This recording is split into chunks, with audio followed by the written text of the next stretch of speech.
가방 안엔 굳은 다짐이 the backpacker 우리는 backpackers yeah we the backpacker 내가 묻은 신발이 바래져도 backpacker 우리는 backpackers 출발은 언제나 겁없이 시작부터 맨발 내 눈에 싹 다 basic 보다와의 step pipe 뚫어펴진 내 black tie 프로젝트만 necktie 기본이 안 돼 있는 stupid I'm ready to fire right ambition is game.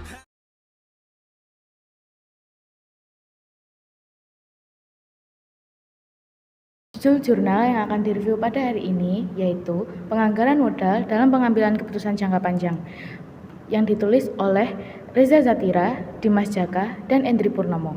Jurnal ini membahas mengenai proses penganggaran modal yaitu capital budgeting dalam pengambilan keputusan investasi jangka panjang dengan menggunakan studi kasus CVX yang merupakan perusahaan benih palawija. Topik ini sangat penting karena satu, keputusan investasi berdampak langsung pada profitabilitas jangka panjang. Yang kedua, kesalahan perhitungan dapat menyebabkan kerugian besar, terlebih untuk UKM seperti CVX. Kelebihannya, penulis mampu menghubungkan isu-isu ke produk nyata atau problem nyata perusahaan. Tujuan penelitian jurnal tersebut adalah 1. Menjelaskan proses capital budgeting dalam proyek investasi jangka panjang. Yang kedua, menganalisis kelayakan investasi pembelian mesin pengering benih jagung pada CVX. Selanjutnya yaitu memberikan contoh penerapan metode evaluasi investasi secara komprehensif. Evaluasi data kualitas asumsi, yaitu yang pertama, asumsi penjualan atau sales forecast. Penelitian memproyeksikan tahun 1 hingga 5 pertumbuhan 15% per tahun. Tahun ke-6 hingga 10, pertumbuhan 10% per tahun. Kritik pendalam yang pertama yaitu pertumbuhan yang signifikan ini dapat terjadi pada bisnis skala kecil menengah. Namun, tidak ada data pendukung seperti 1. Data historis penjualan. Yang kedua, tren permintaan jagung hibrida di Jawa Timur. Yang ketiga, yaitu data pertumbuhan industri benih nasional.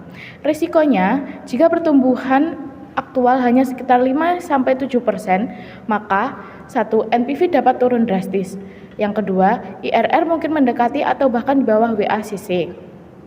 Yang B, asumsi harga jual dan harga pokok produksi. Pada jurnal tersebut menggunakan harga jual 1.500 kg tanpa analisis. Perbandingan dengan kompetitor, fluktuasi harga benih, dan potensi penurunan margin karena persaingan pasar.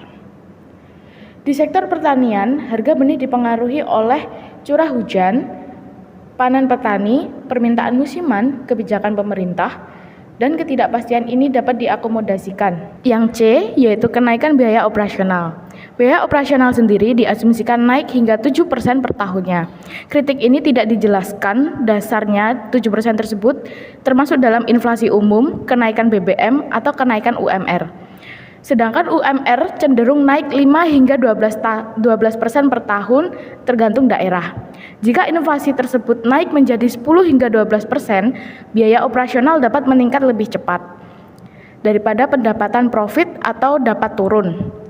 Selanjutnya yaitu yang D, asumsi biaya modal.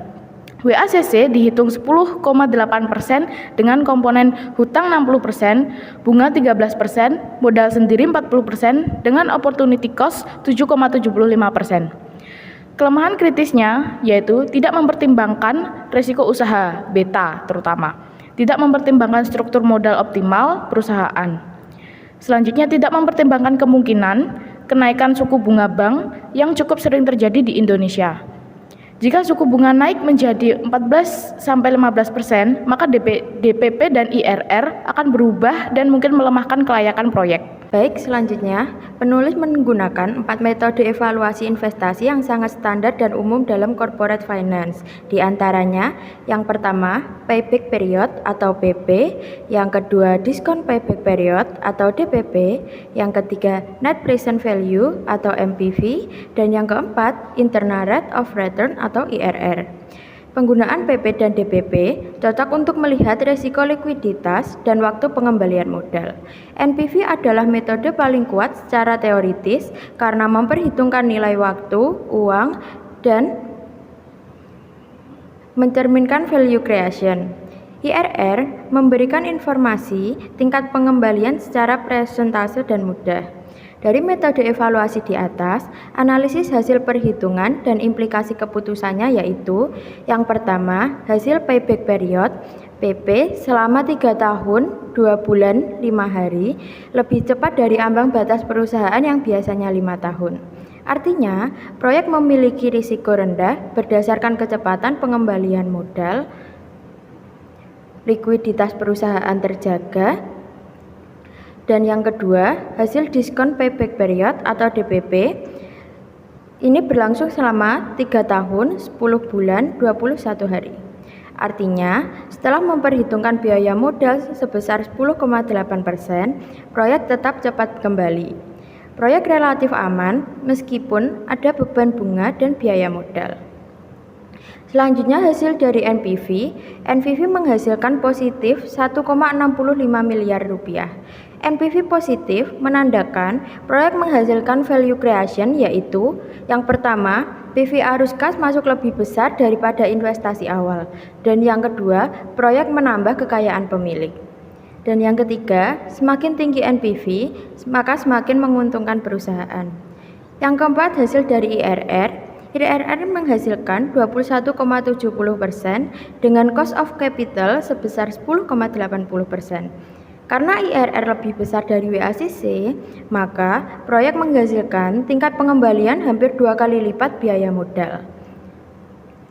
Secara finansial, ini sangat menarik bagi perusahaan. Kesimpulan kuantitatifnya, seluruh indikator menunjukkan kelayakan penuh dan keputusan investasi yang sangat optimal secara keuangan. Namun, semua hasil ini sangat bergantung pada asumsi biaya dan pendapatan yang mungkin berubah. Selanjutnya, saya akan menjelaskan tentang analisis resiko yang belum dibahas dalam jurnal atau critical evaluation. Yang pertama ada risiko permintaan. Penjualan yang diproyeksikan meningkat 10-15% per tahun. Namun, jurnal tidak menganalisis apakah pasar benih jagung akan stabil, apakah ada pesaing besar, apakah permintaan pertanian bersifat musiman. Jika permintaan stagnan, proyeksi NPV bisa turun drastis. Yang kedua ada risiko harga bahan baku. Kenaikan harga pembelian benih jagung akan meningkat apabila menaikkan HPP, menurunkan laba kotor, dan berpengaruh pada NPV. Hal ini tidak dimodelkan pada jurnal tersebut. Selanjutnya, 3. Risiko operasional mesin pada jurnal. Tidak ada analisis tentang 1. Downtime mesin. 2. Biaya perawatan dan tambahan. 3. Risiko kerusakan dan perubahan kapasitas produksi dari mesin lama. 4. Risiko keuangan. Kredit bank 60% dengan bunga flat 13% per tahun. Pada jurnal tidak dihitung kemungkinan 1. Kenaikan suku bunga. 2. Restruktur kredit. 3. Fluktuasi biaya modal. Kelima, tidak ada sensitivity analysis. Metode evaluasi yang ideal seharusnya mengukur sensitivitas terhadap 1. Harga jual turun 5-10%. Kedua, harga beli naik. Ketiga, WACC naik. Tanpa ini, kelayakan proyek tidak sepenuhnya kokoh. Kekuatan dan kelemahan struktural jurnal. 1. Kekuatan sistematis dan mudah dipahami, sangat aplikatif untuk pembelajaran mahasiswa. Ketiga, perhitungan finansial lengkap dan rinci, menggunakan metode evaluasi yang baku. 2. Kelemahan, tidak ada landasan teori tambahan terkait risiko, tidak ada tinjauan literatur yang kuat, tidak ada pembahasan manajerial mengenal alternatif investasi lainnya, tidak ada pembanding hasil dengan penelitian terdahulu. Kesimpulannya, jurnal ini memberikan ilustrasi ilustrasi praktis yang baik mengenal proses penganggaran modal dalam proyek investasi jangka panjang. Hasil perhitungan menunjukkan bahwa pembelian mesin pengering